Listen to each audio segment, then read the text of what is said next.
Okay, welcome everyone. I'm Suzanne Stewart. I'm the director of the Waakabanas Bryce Institute for Indigenous Health at the University of Toronto. And we're going to start our webinar on Indigenous responses to COVID-19 in an urban context with a spiritual opening by our elder in residence, traditional knowledge keeper, Clayton Shirt. Clay, if you want to do that, and then we can start talking about the introductions and the reason why we're here today. Sure, absolutely. I just want to say good afternoon to everyone. It's good to see everyone's faces. It's a great pleasure, honor to be here today, considering what we're talking about and everything. I just want to say in this language, I just want to say good morning, good afternoon to our Mother the Earth. I always like to acknowledge our first mother of mothers, and I acknowledge her. We acknowledge her. Again, I offer my prayers to her. I pray for her. I pray to her. I say miigwech to her for everything she provides for us. And we come together in this time in our lives, and we come together as one in our minds. We send our prayers, our thoughts to her. I offer my prayers to Father Sky, that spirit world. I offer my prayers to my ancestors, your ancestors, those good ones. We ask them for their guidance, their physically, mentally, spiritually, emotionally. We send our prayers, our thoughts to them, to Father Sky, that spirit world. We ask them to be with us, to guide us, to help us in these critical times in our lives as the people. We send our prayers to them. We ask them to be with us in a good way, in a kind way. I give thanks to the Sun again, grandfather of grandfathers, for that new day, that new beginning, for bringing warmth, for making things grow for us, the people, our relatives. So many things, grandfather, you do for us. We acknowledge this, but I acknowledge the new day, this new beginning for us to gather, and we give gratitude for this new day, this new beginning, for bringing warmth, for bringing the new season, spring. We give thanks for this to the sun. We focus our thoughts, our prayers to our grandmother. I always acknowledge her, love her so much. I always think of her, Grandma Moon. Again, I pray to her. Again, we pray for her. Again, we send our prayers, our thoughts. She does this, reminds me of this. My granddaughter reminds me of this. She puts the waters, the rivers, the lakes, the oceans into order for us. We acknowledge this as the people, for water is life. We acknowledge this and many other things, Nukumis, you do for us.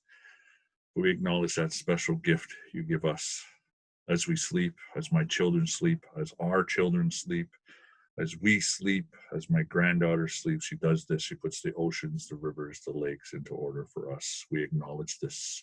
Again, in gratitude, we give thanks. So our minds can be one with this. We give thanks for this. I focus now my prayers, my thoughts on the great mystery, the creator of all creation. We give thanks for this beautiful gift you have given us, this gift called life. I give thanks for making me a Anishinaabe, a human being. I acknowledge this, that I am a human being. I am Anishinaabe before I am anything else. Help me to recognize this deeper sense of this physically, mentally, spiritually, emotionally in these critical times as the people. We come together as one, as the people. We send our prayers, our thoughts, and gratitude for this great gift you have given us, Creator, the gift of life. All my relations, I say miigwech to you. All my relations. Miigwech. That's a little prayer. I do my best to try to live by that prayer every day after day. And I'm so grateful. And I said it in this language, so there's no misunderstanding everything. I just want to say it's it's a real honor to be here today, considering what we're talking about and we're discussing and everything. Again, it's so to see my friends on this virtual reality we're all in. And so again, it's good to see your faces. And so I say good afternoon to everyone and everyone who's listening. So my name is Clayton. Everybody calls me Clay. My spirit name is Running Wolf. I am from Treaty 6 originally, Alberta, but I live here in Toronto. I've lived in Toronto most of my life, so I consider myself an urban Indian. I'll use that word, an urban Indigenous man, we'll say. And I love this city, and I love our community. And when my family came here in the 70s, there wasn't much going on as far as Indigenous community stuff, but that has changed, and that's why we're here. And that's what we're here to discuss, what our communities are doing, all of that. So again, I just want to say welcome to everyone. Miigwech. Suzanne, it's all you. Hi, welcome everyone. So I'm having some internet difficulties here at my home. Thank you, Clay, for that beautiful opening, and thank you everyone for being here today. I see we have 59 participants, and I'm really thrilled that everyone was able to make the time to be here today. I'd also like to thank our panelists. Before I move into inviting our panelists to introduce themselves, I just want to talk a little bit about why we're here and what we're going to discuss. So we're here because there's no way that we can meet in person. Why can't we meet in person? Because one of the prophecies that many of our Indigenous people from around the world have talked about for many, many years is happening now. And that's called Prophecies of Change. And I'm not here to give a teaching on the prophecy of change, but I am here to help us understand what this change means in the context of health and mental health for urban Indigenous people. And this change today is really about the health and well-being and how we relate to each other in the context of an illness that has come seemingly out of nowhere. But in reality, our healthcare professionals, our health researchers, and our traditional knowledge keepers around the world do know that this virus that has been called the novel COVID-19 did not come out of nowhere. And it was growing and brewing and multiplying for many, many months and many years, in fact, before it became the infectious pandemic that we're all trying to live with and cope with today. Another reason that we're here is because we all know, due to the Western constructed and forced upon social determinants of health, Indigenous peoples all over the world, in Canada and here in our cities, are more vulnerable to illness within the context of this virus, and to have more serious outcomes that can mean permanent disability or death due to this virus. And there's many reasons for that, and we're going to start to unpack some of those reasons. We're also going to talk about what some of the strengths and solutions that our people and our communities bring to addressing and managing COVID-19 and a pandemic in today's urban areas. So without further ado, I would like to move to introducing our panelists. And Clay, thank you. I know you already introduced yourself, but is there anything else you'd like to say about who you are and why you're here on this panel?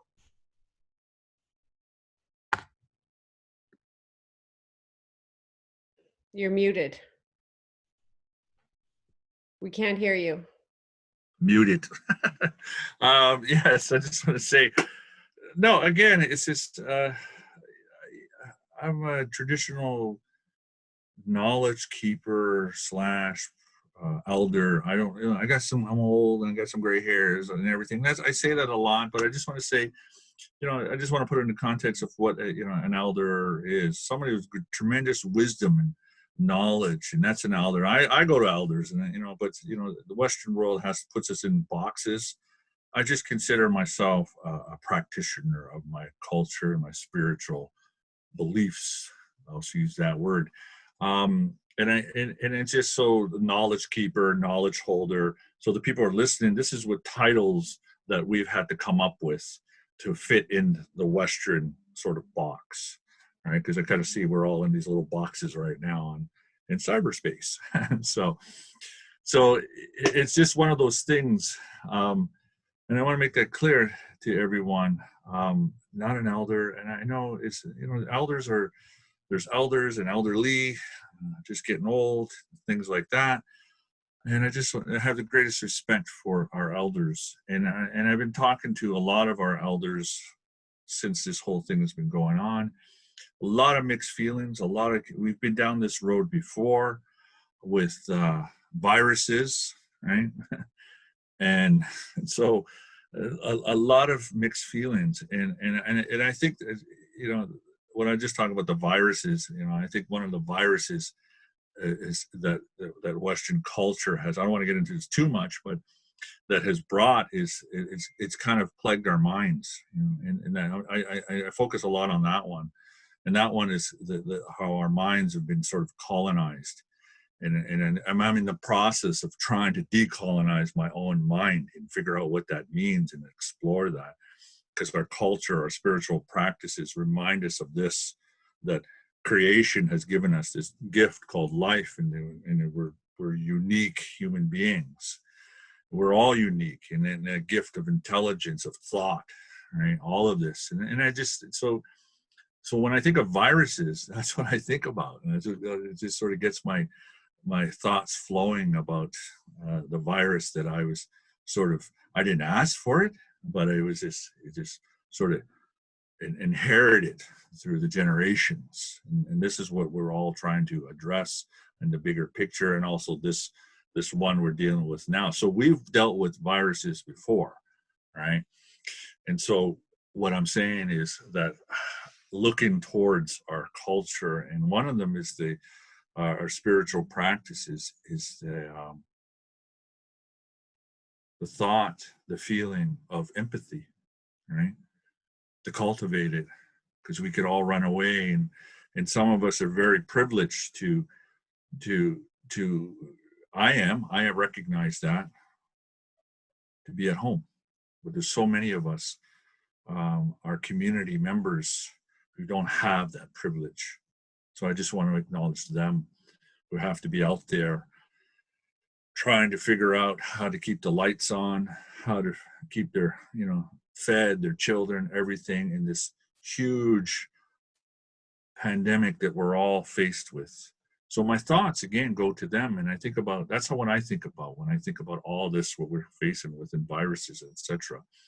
So Indigenous communities, the Indigenous people, we have something to offer, and I'll just echo what you're saying, Suzanne, about we're here to talk about that, what we're doing in our communities, and everything.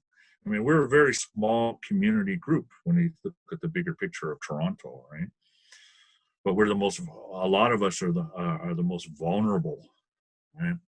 So I think about that a lot. So my thoughts and prayers go to everyone who's out there, everything. And I have family members who are on the front lines doing their work, right? And I think about them, and I can't see them, right? I talk to them on the phone once in a while, but I can't have that face to face. I miss that. I miss my brother, right? All of these things. He's out there, everything. He's doing his work, and I'm so proud of him. I'm happy for him, but I miss him. We talk on the phone once in a while, but we can't get together, right? Until we're all get through this together. So with that, I know I got off a little topic there, but it's all connected. So again, that's what's been on my mind. And again, I'm very glad to be here. So miigwech, Suzanne. Topic there, but thank you, Clay, for that introduction. I'd like to move to our next panelist to introduce herself, and that's Christine Skura. Hello, thank you for having me on the webinar today, Dr. Stewart. And my name is Christine Skur. I identify as Métis. I'm a registered nurse, and I'm currently taking my Master's of Public Health in Indigenous Health. I'm excited to be here today to talk about COVID-19 and the impact on the Indigenous communities. And I think that this whole pandemic has a lot to do with relationship and how we've kind of lost relationship with Mother Earth and our four-legged friends, and the importance of reciprocal relationship. And I'm excited to be here today, so thank you. Thank you, Christine. And our third panelist, Dr. Michael Anderson. Thanks, Suzanne. Hi everyone. I sort of exist in two spaces. Can also consider myself an urban Indigenous person. I'm born and raised in the GTA, but my family roots, and my father's a community member of Tyendinaga, and I practice Western medicine. So I try to straddle a space between two worlds that have some serious communication challenges. So I think I may try to address that a little bit today. I am a Mohawk. I'm a Bear Clan. My spirit name is Thundering Eagle Man, and I try to reconcile that side of myself with Western medicine and its lens. So hopefully I can address that space a bit. Thank you.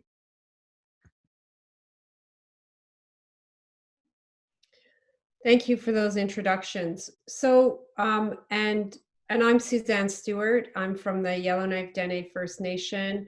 I'm a clinical or registered psychologist and a professor at the Dalalana School of Public Health, where I'm also the director of the Waakabeness-Bryce Institute of Indigenous Health. And I have the great honor and privilege of working with these people on the panel who are representing our institute, as well as other communities to which they belong, which they've shared in their introduction.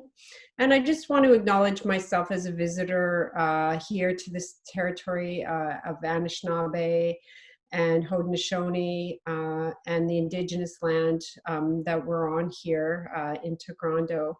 So miigwech to those people for allowing me to be part of life here, and I'm very grateful to raise my children here and be part of the solutions and trying to not be as much part of the problem. So with that being said, maybe we can jump into our first question. And we have a series of 7 or 8 questions prepared. We may or may not get through all of them.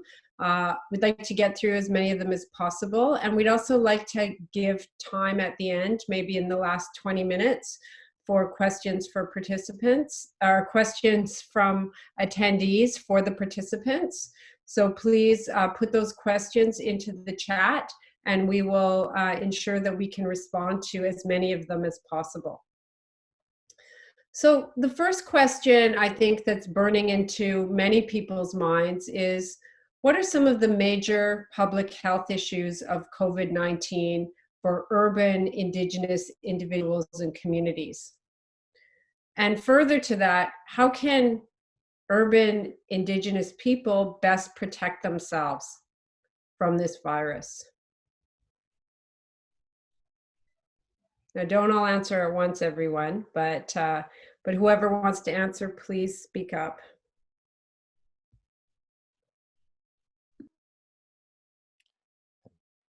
Suzanne, do you want us to just jump in and start a conversation? So yeah, start a conversation. Yeah. So so I work. Just to give context, I used to work in a hospital setting, and now I work entirely in a community setting. So I think a lot of the background things that always were in existence are really amplified right now. So housing insecurity, crowding within housing is an issue and is amplified. Food insecurity, medication insecurity are amplified, and the existing structurally challenged, the structural racism that's inherent in most of our institutions have just been exposed even more. So those inherent barriers where if people are going to a healthcare institution, they anticipate they will encounter racism, they plan for it, is just heightened now. And then you exacerbate that when you throw on the barrier of the protective equipment we wear breaks down personal relationships that much more. So yeah, I think it's taken many of the things that are always present and amplified them or exposed them in an even more telling way. Yeah, absolutely. I could speak on that as well. Oh, sorry, were you No, going? go right ahead. Yeah, so my experience as well is as a pediatric nurse in the Western institutions, so hospitals. And I find that much like Dr. Anderson, there is a lack of understanding of working with Indigenous populations, communities, and individuals. And despite there being quote unquote culturally safe care, there happens to be blatant and systemic racism that exists quite evidently and quite strongly. So this increases vulnerability, especially during a pandemic, as well as the lack of effective healthcare and monitoring and early detection. So like Dr. Anderson said, it amplifies the already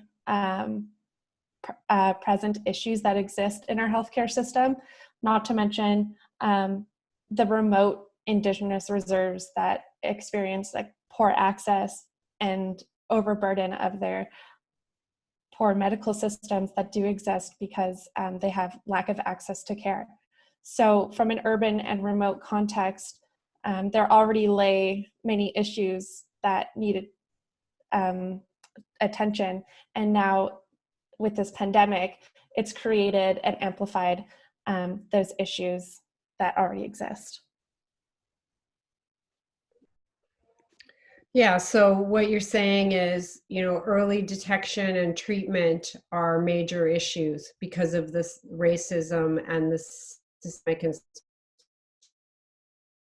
structural barriers to people, and all Indigenous people already are experiencing in the healthcare system. Suzanne, I can tell you in my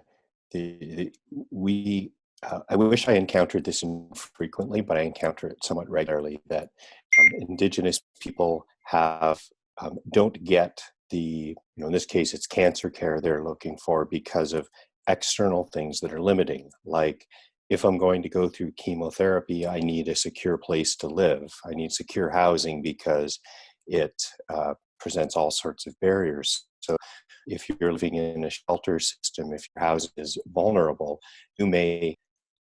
that may be the barrier to an individual receiving good care.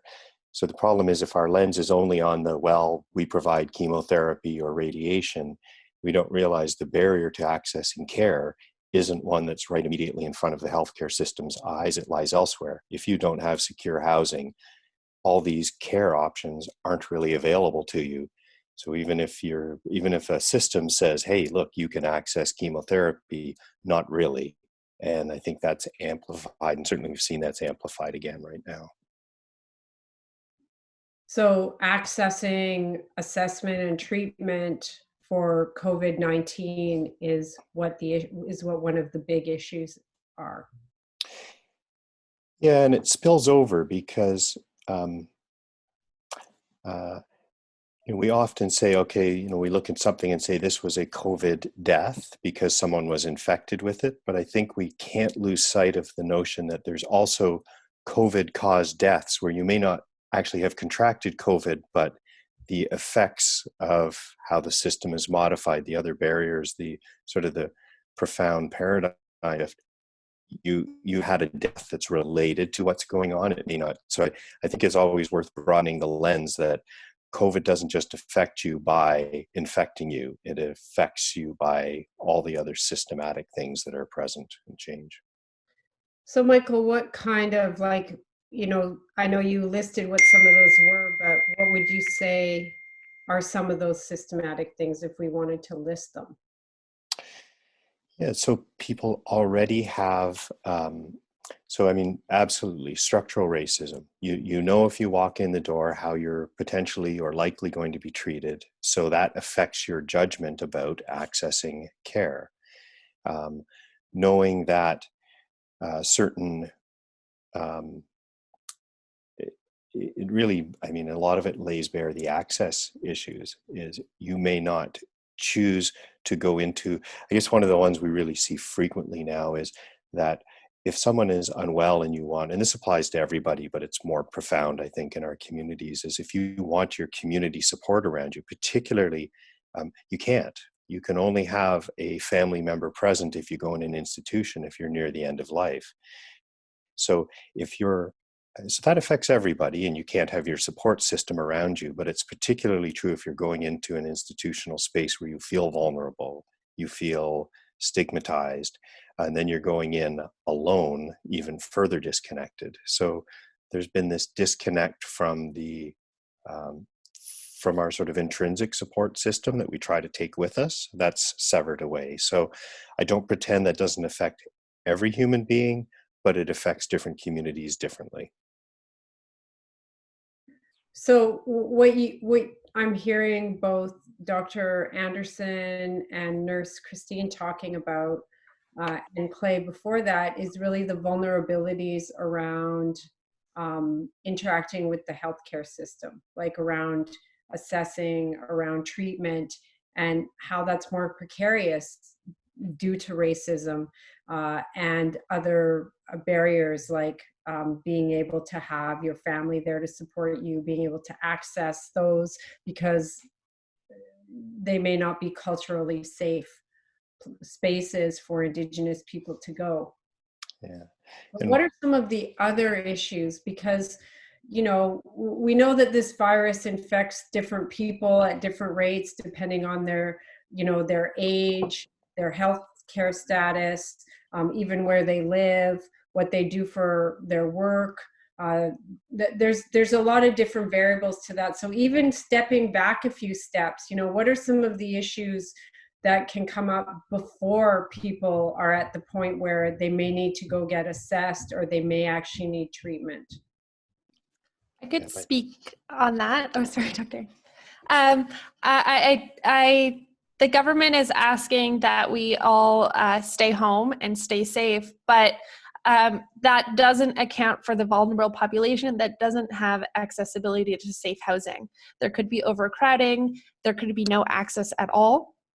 So it doesn't account for the vulnerable populations that don't have access. And I think it assumes that everyone has a safe home to live in and that they can stay safe and stay home in it, but it doesn't account for the vulnerable populations and the lack of access that already exists for the urban Indigenous population in Toronto. So staying home, which is the number one thing that the government is telling us to do to protect ourselves from the virus, is something that many urban Indigenous people may not be able to do. That's a pretty big issue.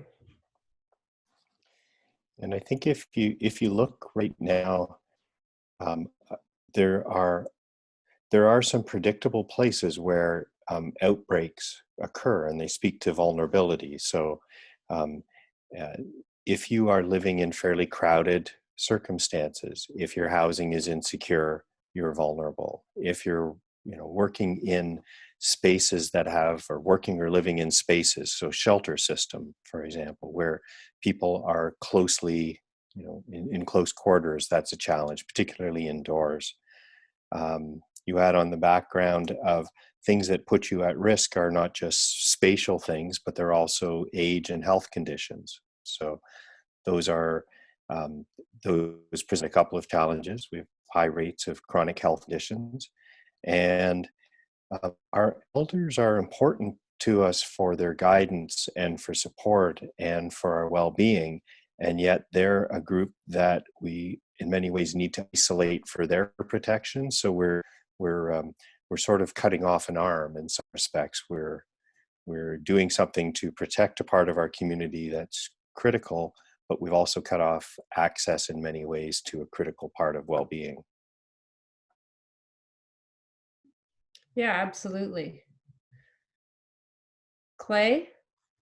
Yeah, I was just thinking about that. I've been thinking about that a lot, about our elders and Sarah. Well, when we speak of elders, when I speak of elders, I'm thinking of ceremony, right? I'm thinking of, I mean, Toronto is, we're so many tribes, so many nations here, and we have so much we have adopted from other ceremonies and all of these. So it's this big community here. We all have these different. There's the Native American Church, for example. There's Lakota teachings. There's the Ojibwe. There's the Haudenosaunee. There's all these different ceremonies going on and different practitioners. And the reality is that we don't all always get along. But we get together once in a while. We reconcile within ourselves, etc. All these things, but our ceremonies, and it reminds me of my youth, right? When the other crisis in the 80s happened, the AIDS crisis happened, and that just sort of, we knew it was it started in the urban communities, right? It made its way through Indigenous communities through there, and it made its way to the reserves, to the reservations, right? And all the traditional people. And I was a very young man at the time, and I participated in ceremonies. And the elders were the knowledge keepers, the spiritual practitioners, the pipe carriers, the people doing all the ceremonies, didn't know what to make of this, what to do, because you have to remember our ceremonies are all about relationship, connecting, right? We're right beside each other. It's about feeling, about touching. We touch each other, we hug each other, we share the water, we smoke the pipe, everything is, it's all connected. So, and I just want to put this towards, when I was thinking about the sweat lodge, and this very, very, as a child and as a young adult, I'd step into the sweat lodge and be with elders. And then there's basically, for people who don't know, there's mostly in sweat lodges, there's 4 rounds.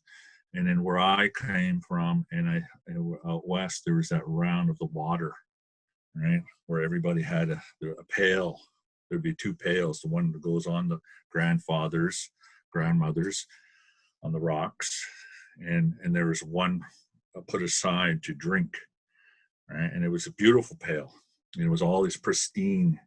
And they'd find the nicest pail, the brand new shiny pail, and it was, pristine, crystal clear water, and it was cool water. And I always looked forward to that round, the water round. They'd have a dipper, and that round, and then that round would come, and it usually came on the third round, and everybody, and it'd go in a clockwise direction, and the elder, he would drink last, or the grandmother, whoever was conducting that ceremony, and it would go there, and then you would drink. It was almost like, to describe it as a Japanese tea ceremony, if you can understand that. It's a very beautiful ceremony, and there's a lot of, and so you held the dipper a certain way, and you had respect for it, the pail, and you didn't put the dipper on the ground, and so because the next person, and then you put it a certain way, and you take as much water as you want.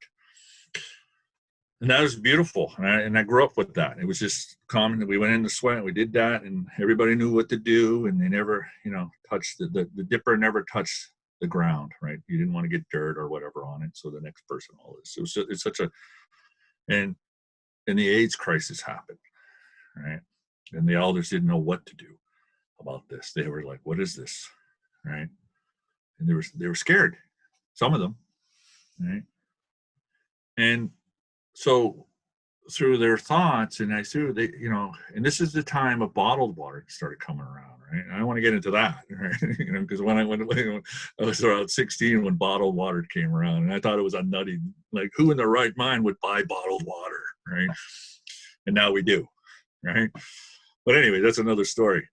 The point is, that started coming around at the same time. So they took out the dipper and the pail, right? And that's gone.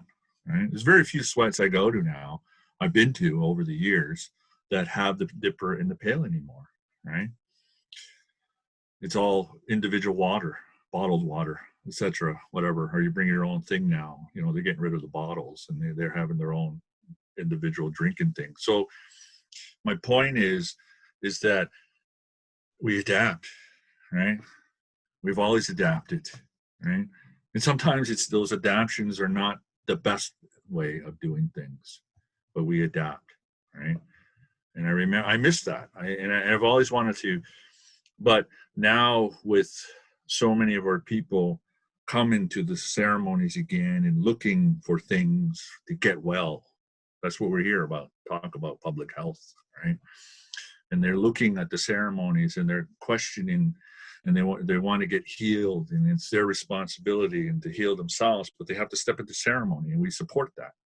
The elders do, right? All of this. So those things are gone, and that pail and that dipper is gone, right? I haven't seen it in a while. It's been 20 odd years, right? And I just think about that. And so when I think about this COVID thing, about social distancing, masks, right? You know, what is it now? The social distance, mask, right? Stay at home, right? Those three things, that's what kept this thing down in Canada the best way. And washing, yes. And washing hands. And I was just thinking about, oh yeah, well, we're here again. We're adapting, right?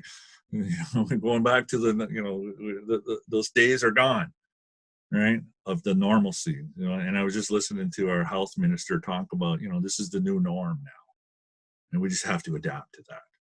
It's a transition for a lot of us, but again, so many of our people are so vulnerable, right? They don't have those luxuries of staying home. They don't have those luxuries of washing their hands constantly, right? That we do, right? And even the luxury of having a proper mask, right? All of this. So it's up to us, the ones who have these privileges. I recognize my privileges constantly, you know, and we have to recognize those privileges we have for certain people, and then the other people have to recognize that their privileges. I come from a privileged class, I'll say, I was raised with my ceremonies, my culture, right? And there was a certain time in my life where my father just said, hey, I've taught you everything you need to know. It's up to you now, right? And I rebelled like everyone else, right? Youth, etc. And I think about that, and I really want to stress this. I can't stress this anymore about my privilege, but there's so many of us that don't have that privilege. So again, when it comes to ceremonies, I really have. It's like we got to start thinking about this, right? How are we going to do this, right? How are we going to have are we going to have a pipe ceremony with, you know, we have to be 6 feet, you know, from each other? Wear gloves, right? You know, put a new adapter to the stem of a pipe. I don't know, right? But we need to have these conversations, right? All of this, and so I was thinking about that because I've been at home for a while, for a couple months now, and as you can, I look at my big head here. I put on some weight, you know what I mean? It's in my face. But anyways, all of these things. And I'm thinking about, well, how are we going to do this, right? And it's a conversation that we should be having. Again, I'm starting to have with our elders, right? Because that's the thing. It goes back to that dipper, right? The story of the dipper, right? We adapt. And how are we going to adapt and keep our ceremonies keep going and everything? All of this. So that's what I'm thinking about. And I miss, and as I'm at home, and I just want to stop with this, I miss ceremony so much. I miss interacting with people. I miss the sweat lodge right now, right? Fasting season's coming up for a lot of us. And fasting for us is a big part of our ceremonies, where some of us go out there and we fast, we purge ourselves, we stop eating and drinking water for many, many days to connect, right? Our spirit, our heart, our bodies, our minds to find, and this is how I find my balance. how I survive in the urban environment, right? But now I've been doing that for 20 odd years every year. And now I'm thinking about, well, how am I going to do this now? Right? I need my elders, right? I need my sweat lodge. I need, all these things. And I'm thinking about all these things. How am I going to do this? Right? How are we going to do this? Right? And so we need to think about those things. And that's about public health, right? That's our way of keeping healthy, our ceremonies. The Haudenosaunee, they have to come up with their, right? The Native American Church, right? The communities here, everyone, right? They all have to come up with some way of ceremonies on how to do all this, right? How are we going to do this? Like a simple tobacco ceremony, sunrise ceremony, right? Are we going to wear gloves when that tobacco bowl gets passed around, right? We offer to the fire, all these things. So that's what I'm thinking about, because I'm thinking about the health of our spirits, right? The health of, that's why I'm here, right? The health of our spirit.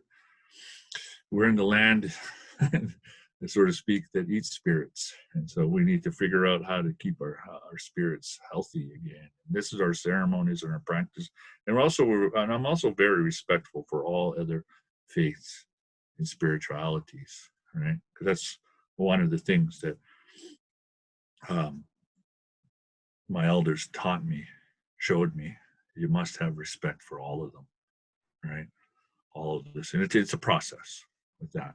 So that's what's going on in my mind when it comes to ceremonies and how we're going to do all that and keep healthy, right? And practice and everything. And I have no ideas. I have no answers to those questions right now. But I think it's very important that we have those conversations with the elders. And I know the elders will come up with the solutions, because they did with the dipper, right? All of that. They thought about it, they prayed about it, and they said, yeah, until we understand this better, we're going to take that out, right? All of this. And that's the beauty of Native spirituality. I've said this a lot, and I'll say it again, we adapt, right? We've always adapted, right? Our practices. I know there's the purists out there who would argue that, the fundamentalists, the orthodox, right? And I just say, okay, let's have a conversation about it. Let's talk, right? All of that. And I'm willing to do that and show the respect to all of that. So I say miigwech with that. That's what's going on in my mind. Thank you, Clay. That really led into our next question, which is really how can traditional knowledges and healing practices help Indigenous people and frontline workers right now dealing with COVID-19? And I think you answered that. And the second part of that question is really, where can we access Indigenous healing practices right now in Toronto and in other cities?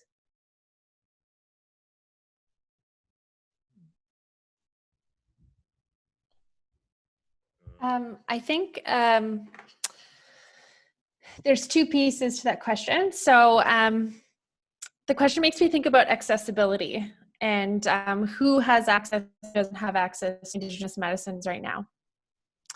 Thankfully, Toronto has a lot of cedar in and along its way, but unfortunately, there's a lot of inaccessibility to getting medicines as well as practicing spirituality. For example, there's a fire ban in Northern Ontario that is not allowing sacred fire to take place, which is another act of colonialism impeding on Indigenous sovereignty and culture. On another note, there is, if people have accessibility to computers and their cell phone, there are virtual teachings and virtual ceremonies that I am aware of that are occurring on a positive note. But then again, who has accessibility to the computers as well as the phone that we need to think about? Yeah, those are great points, Christine. And I am aware that We can go and pick cedar right now any time of year on our streets and in our parks, as long as we don't stop in the parks for more than 2 minutes. I think we should be safe from getting in trouble with the bylaw officers. However, there are a number of Indigenous organizations that are providing hotlines that give our community members access to elders and traditional healers over the phone. And I believe some of these also will deliver traditional medicines to callers' doorsteps. So we can provide a list of those resources to people on our website, on the WBIH website after this. If anyone doesn't know who to call or what to do to access elders over the phone, or in some cases even by video. There are places in Toronto to do that, and I'm sure that other Indigenous organizations across our other urban areas also have these, and we can try to make a resource list for people to put them up.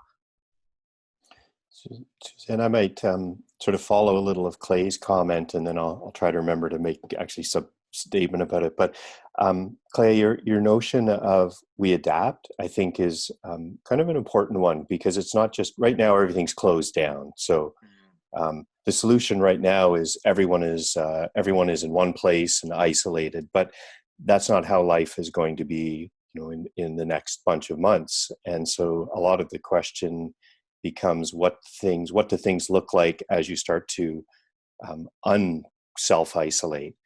So some of that, the idea of adapting is, I think, sometimes helpful to remember that being Indigenous is often about your philosophy, about how you think the world works and how you think we relate. So maybe we're not able to do for a period of time certain things, just like the Dipper disappeared, but it doesn't change what your worldview and how you see things relating. And that, I think, is important to remember, that there may be some adaptations, but to hang on to what your core views and core values are.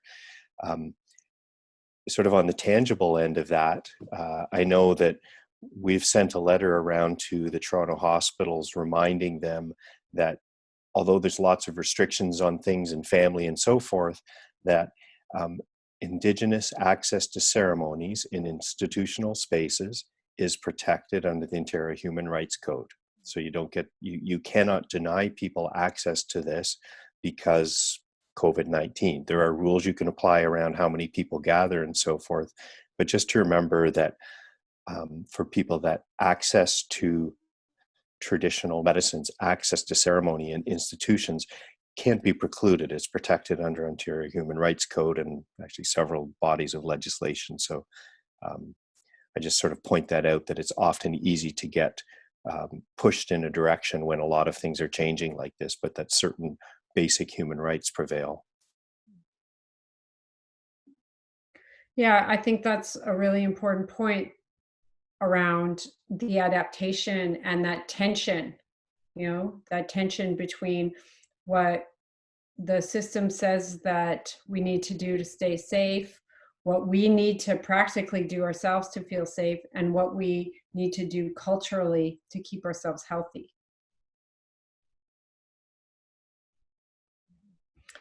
So our next question is really, what can non-Indigenous people in urban areas do to help Indigenous people deal better with COVID-19? Because this is a question that comes up a lot to me from people calling me, emailing me, not stopping me on the street anymore, because I'm not on the street. I'm here at home or with my dog in the forest. But what can non-Indigenous people do to help Indigenous people in cities and on reserves deal better with this pandemic?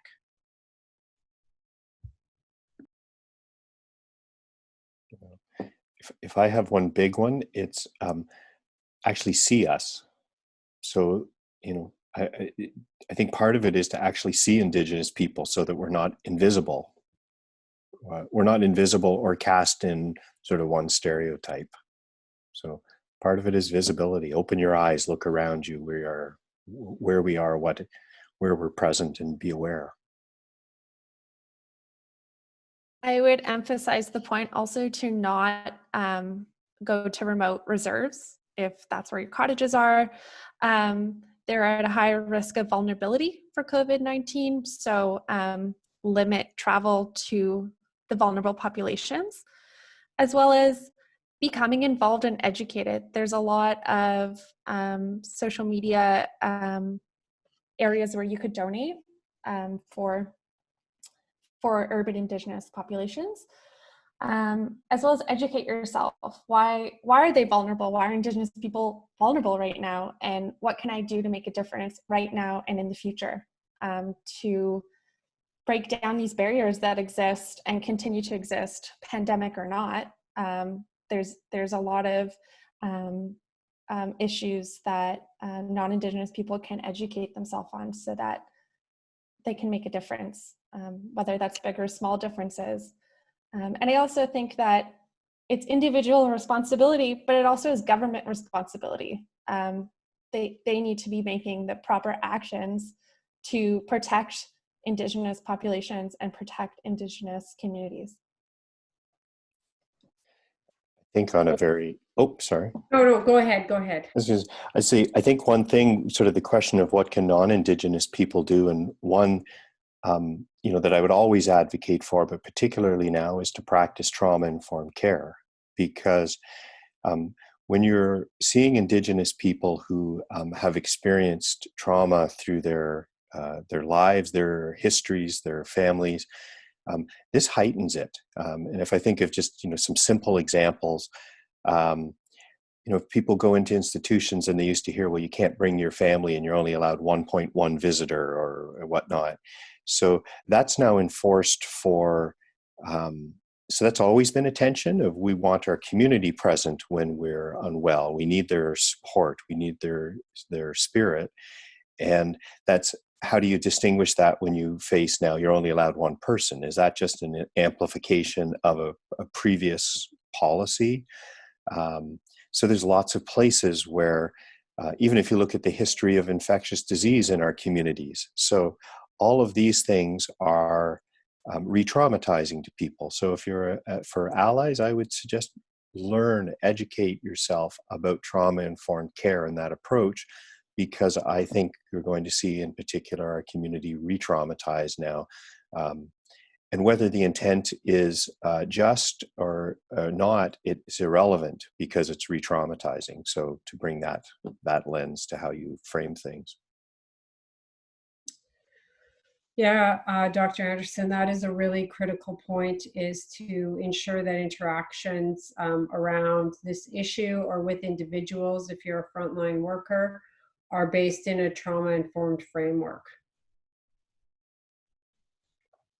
As well as what Christine was saying around being informed and educated, staying away from vulnerable areas such as First Nation reserves and their surrounding places, as well as there was something else I was going to say, and I based on what you said, Christine, and I can't remember now. Well, I guess what I did want to follow up on is, how can people support the actual frontline efforts?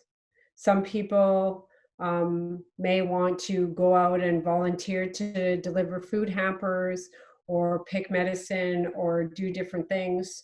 Some people donate money to Indigenous organizations who are struggling right now, because despite what the government's saying at municipal, provincial, and federal levels of giving economic aid to Indigenous communities, that money and those resources has still not reached Indigenous organizations and communities, which means that Indigenous organizations and communities are struggling to maintain services or to create new services to meet the pandemic's urgent needs right now.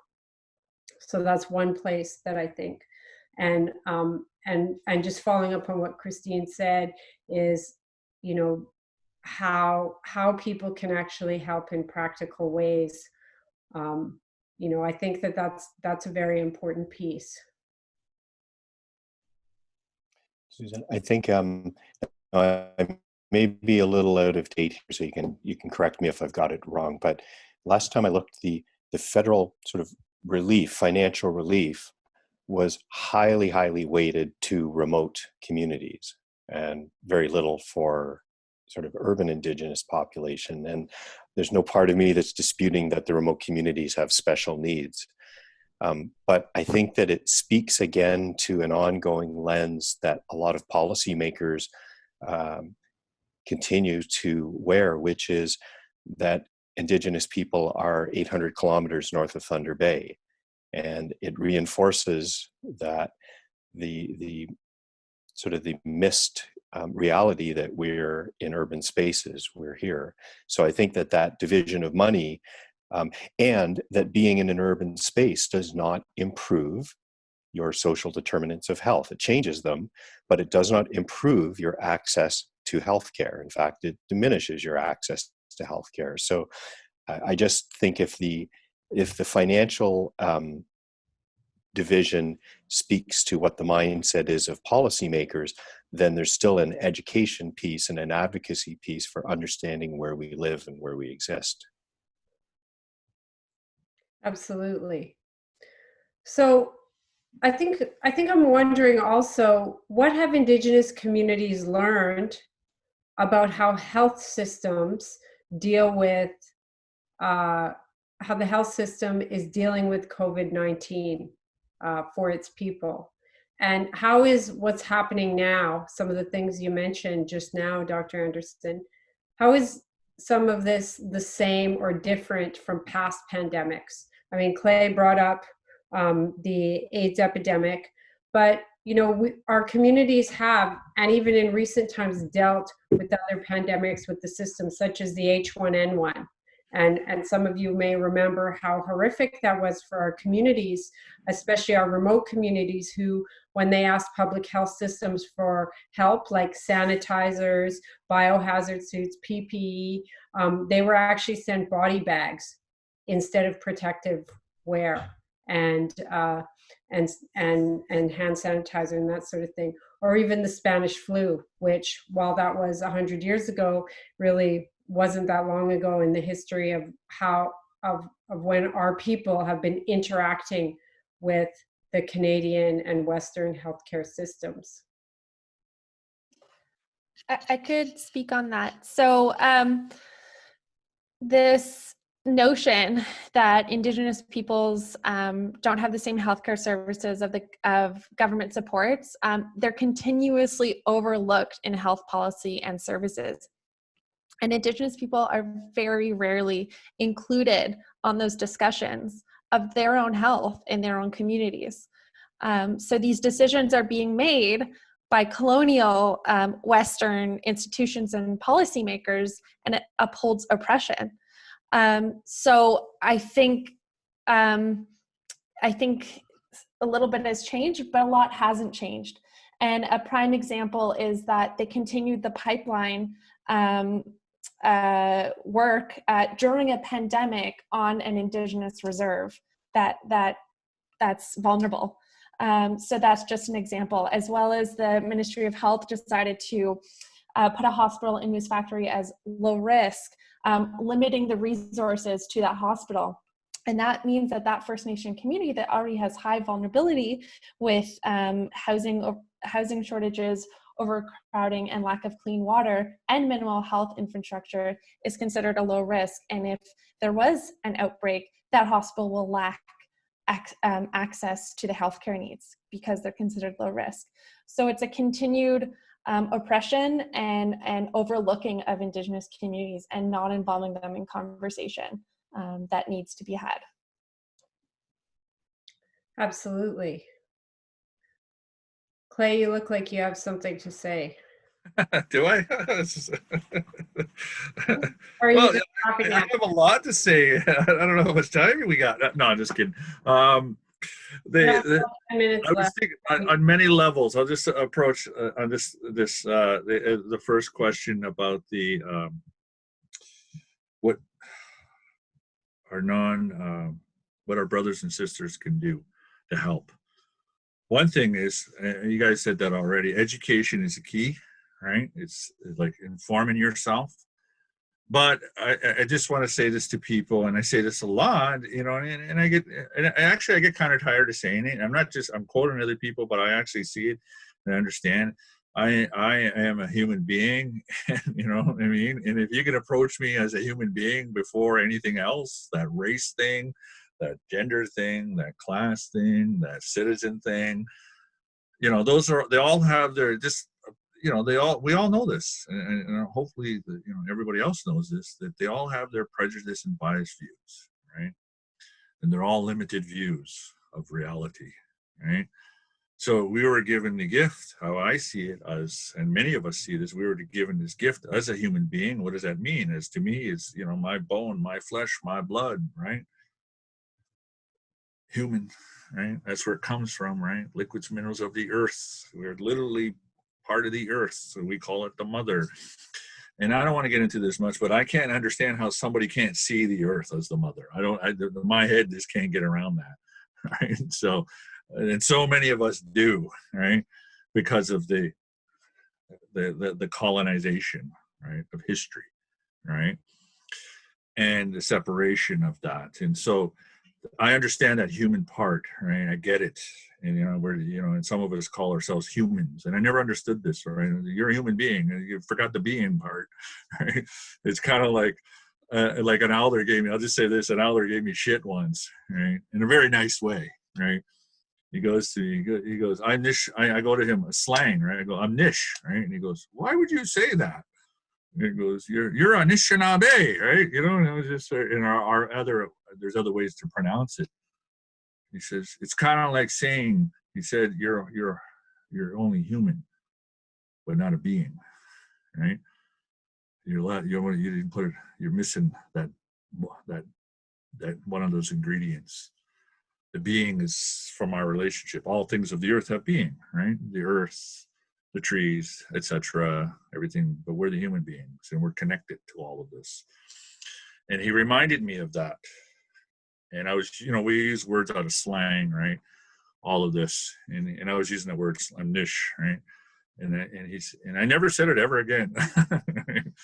I said it properly. I'm a Anishinaabe. I never said I was Nish, right? You know, slang words. And so, I mean, but I just go back to, as a human being, to remind ourselves of that. And it's just an opportunity. I see it. I mean, yes, we are suffering. There's a lot of us suffering. The ones who are not suffering, the ones, we have to recognize our privilege. And that means we have to, right? And that means that whole other people who, you know, who they have to recognize their privilege, right? Our white brothers and sisters, right?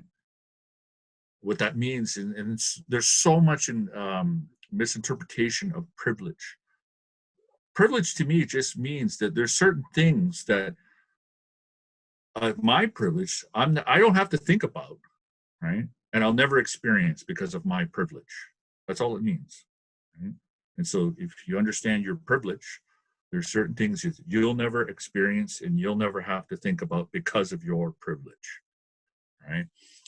All of this. And I said that before about my privilege of knowing who I am as an indigenous man, Anishinaabe man, right? As a human being and as my ceremonies and all of this. So I exercise my privilege. I understand that so many of our people don't have that. They didn't come from that privilege, right? Because of the colonization, right? Because of the residential school experiences, the generational traumas, etc. And I work with them in that community. So I have a great sense of empathy for them and understanding and all of this. And they want to know and they want to heal, but they never had that privilege of knowing or experiencing what I experience in ceremony. So I exercise my privilege and I understand where it's coming from. So I encourage the people who are non-Indigenous to understand their privilege, right? To look at their privilege and say, hey, right? Try to get past those other things and just see ourselves, the deeper sense as a human being. We have this opportunity to really see the side, the beginning of who we are as human beings, right? It sets everything into motion, right? As people, and everybody has this opportunity, because, and I just want to, there's many levels to this question, because I made a conscious decision, right, in my head, and I made a decision because, you know, we're, as Indigenous people, we're always fighting, right? That's where we're all four of us are here in our own ways. We're doing our parts, right? We're fighting about the injustice of the world, right? Oppression and colonialism, colonization, etc. We're doing our part, right, in our own way. And so when I have my prejudice and biased views, and I have my racist and sexist views, and I resist them constantly. I know I didn't put them there. They were put there, right? I know that. Didn't know that not too long ago, right? But through education, I educated myself in my ceremonies, etc., and everything. But I know this. But when this whole thing started, I realized something. I said, I am going to put all that aside, right? I'm going to put it all aside. I made a conscious decision in my head, in my mind. I'm going to put it all aside, and I don't care.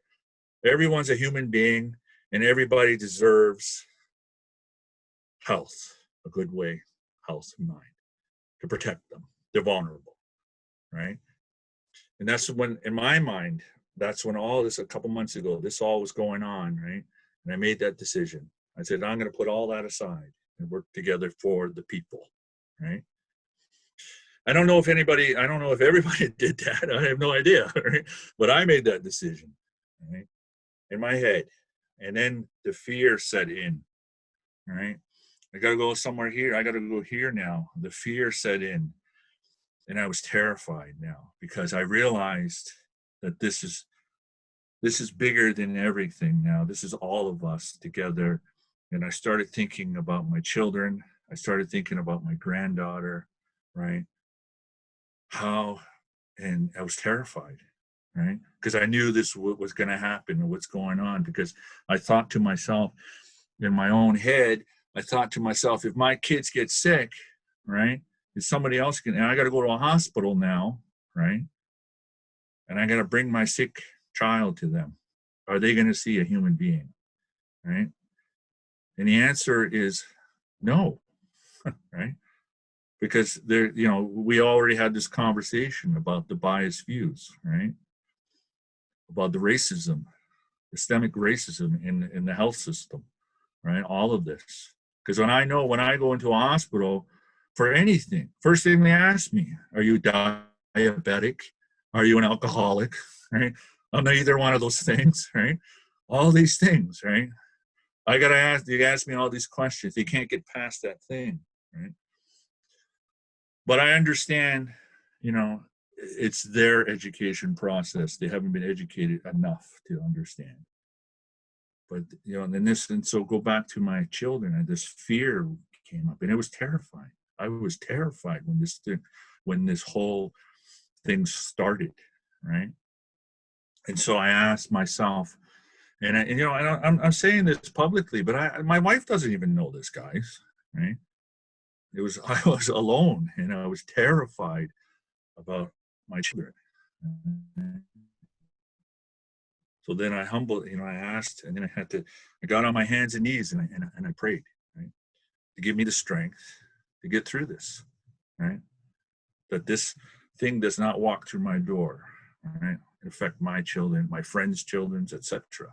But I know it's going to affect some of us. Give me the strength to get through this, to help, to do what I can, and I made and to go back to that same commitment I made to myself, that I'm going to just see a human being, right?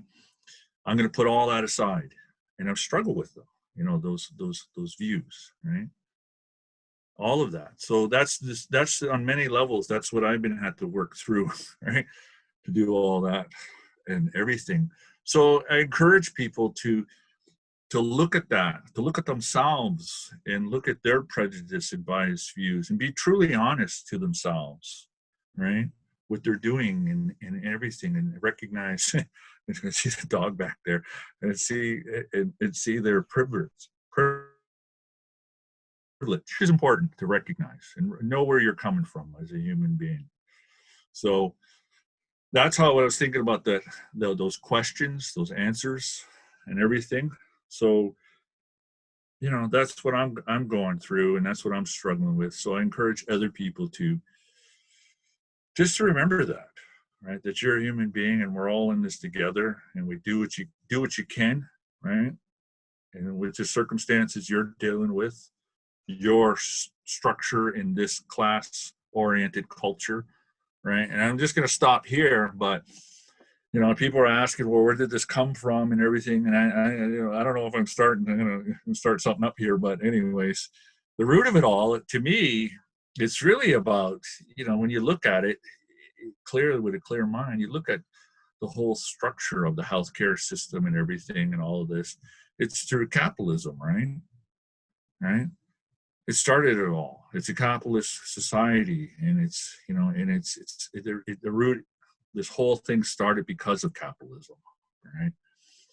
And I know that's a big statement, but if you take the time and look at the history of capitalism and everything, and I'll just say this about an Indigenous point of view of the left and the right, capitalism, socialism, whatever ism you feel comfortable with, whatever one you like, those are all foreign thoughts and beliefs to Indigenous point of views, right? They brought them all here, right? Left, right, etc. Whatever view you have, whatever belief system you have, they're all foreign to us, right?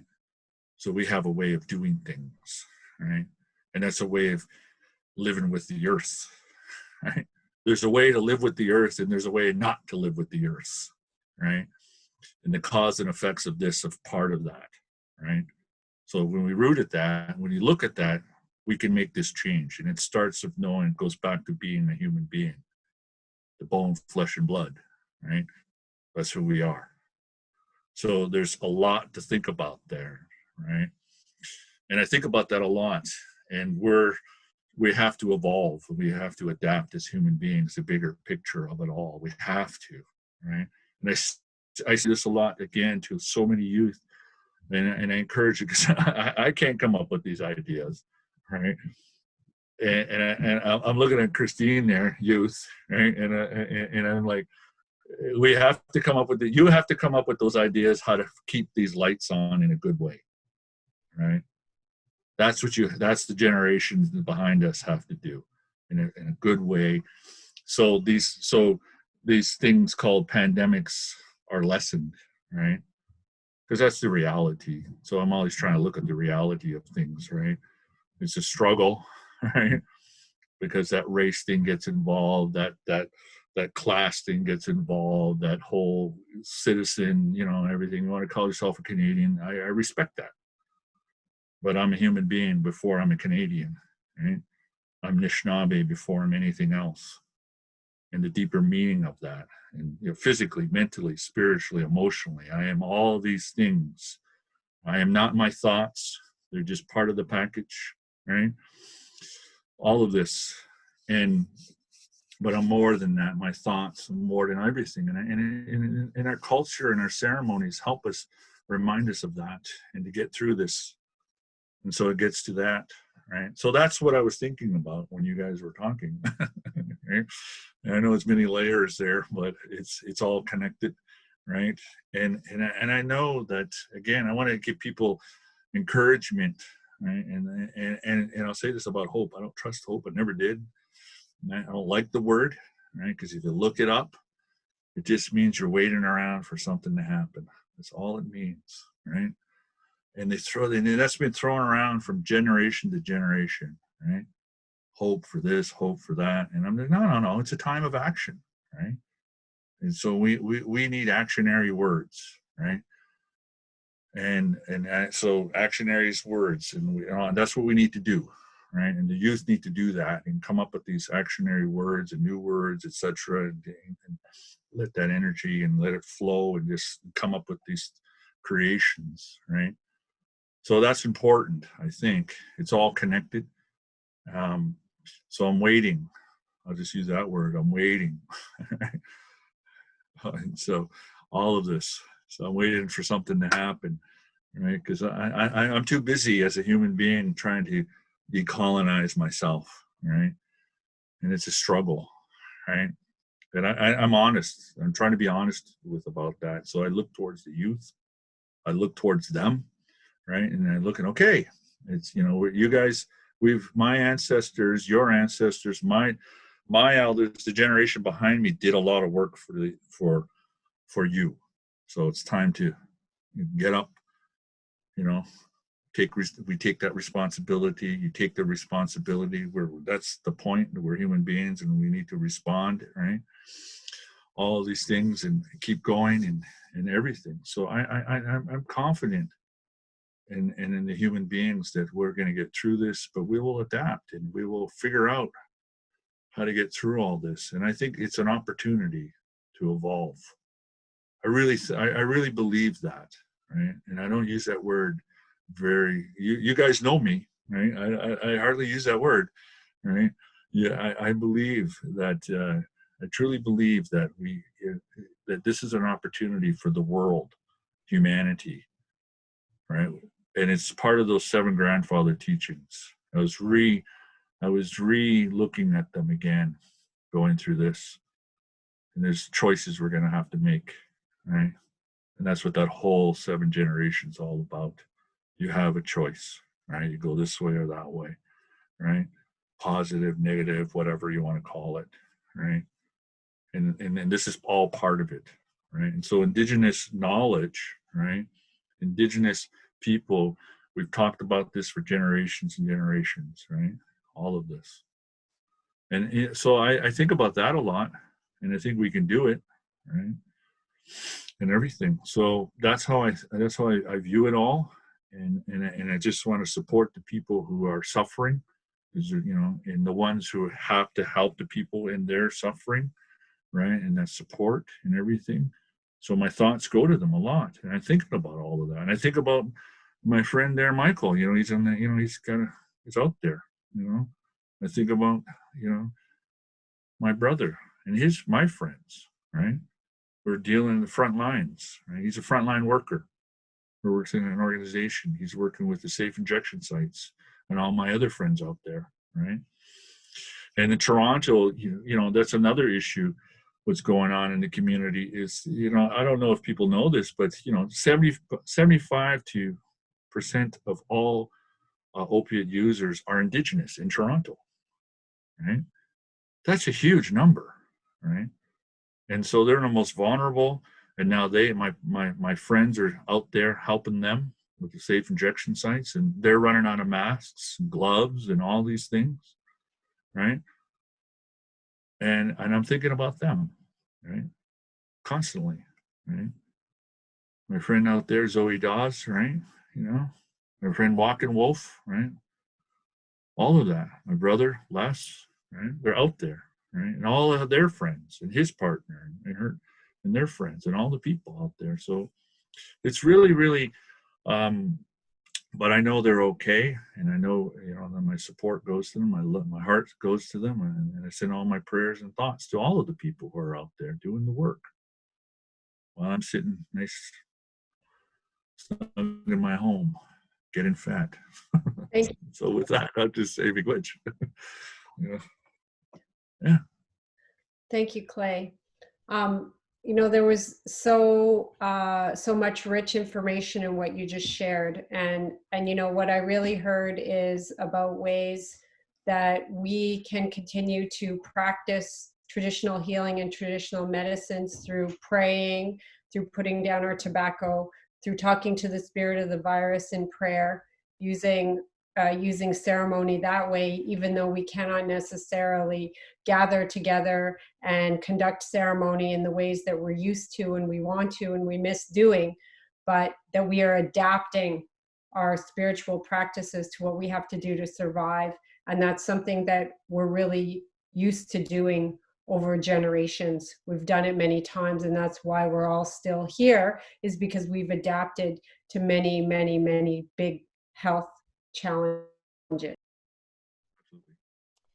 So we just have a couple of minutes left, but I'd like to address at least some of the questions that have come into the chat. And one of the questions is, what is the economic impact on Indigenous communities of COVID-19?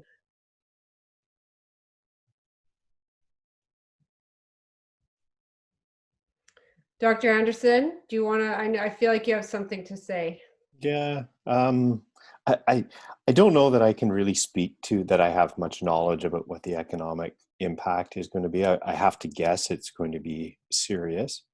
But maybe I'm going to offer one philosophical one, which is I can imagine most people listening, if you really walked back 3 months from now, you could not imagine many of the things you're seeing. I cycle with my kids in the middle of the afternoon, literally down Yonge Street, because it's possible now, and that was not possible.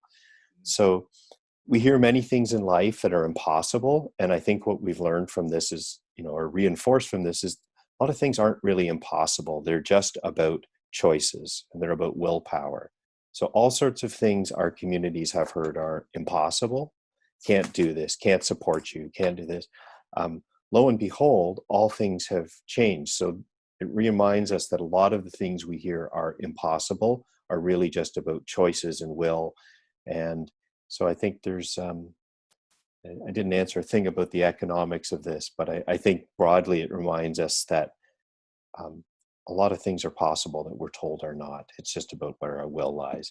And I don't know that I can speak to the economics, although certainly in my patient population, I would say there was only two things that I sort of quickly would say to that. One is that a lot of our people are in frontline work, so that they are being exposed, and they're being exposed not just in the workplace, but in riding the TTC to get to work, or all the other things. And because economic vulnerability is very real in our communities, I certainly have seen some experiences of people making choices that they otherwise might not have made in terms of their safety. So I think, I don't know how to speak to the economics, although I think it drives decisions sometimes that maybe people wouldn't optimally make if they weren't economically vulnerable. I can really echo that, Dr. Anderson. All of my friends who also happen to be Indigenous in Toronto are actually all working in the front lines in one way or another, whether it's members of our research team who are packing hampers and delivering them, or working on a hotline, or picking medicine for the community members, or working in a hospital, or working in a shelter. Everybody I know is working, and they are at greater risk. And those, those are the things that I think we need to acknowledge as well, is that, our people, and Clay talked about this, was what he said, is that our people, we don't just hope that things will get better. When we have the resources, even if those are personal, we do something, we take action to try to make things better. And we view challenges as opportunities for growth and healing. And every conflict and every challenge is an opportunity for healing and growth on a personal level. And I feel like that's what is bringing us together in the strongest way, and that's one of our greatest solutions that we bring to this, is our ability to work together, even from a distance, and not give up in fighting for our well-being and survival. Any closing remarks? I got a lot, but I thought let somebody else go. I just wanted to say that now more than ever, we have to look at our systems in place for Indigenous people. And we need to look at our understandings of Indigenous culture and Indigenous sovereignty. In order to move forward in our right relationship there needs to be a process of decolonization and understanding, to have safe spaces and to have an infrastructure that doesn't have Indigenous people constantly falling through the cracks. So I think as a whole, we need to question our imposed structures of Western healthcare that impacts Indigenous health and impacts Indigenous community, and now more than ever highlights those important factors in Indigenous health and how our systems are made for failure of the Indigenous community, and how can we make those changes. I think for government structures, like I said, there needs to be Indigenous involvement from the get-go. And I think there needs to be an understanding of Indigenous sovereignty and having them in discussions and leading discussions. So, and I also think that Clay brought up really important points that I've thought about this pandemic and relationship, and what does that mean to Mother Earth, and why are we here today, and what can we do moving forward and evolve into a less capitalist, a less colonial society, so that we can live in a better way and respect relationship with the earth and not just take from it for what we need. Thank you very much, Christine. Clay, would you like to say a very short closing prayer? That's very hard to say. Thank you to all of our wonderful panelists, and thank you to our participants for coming in and viewing.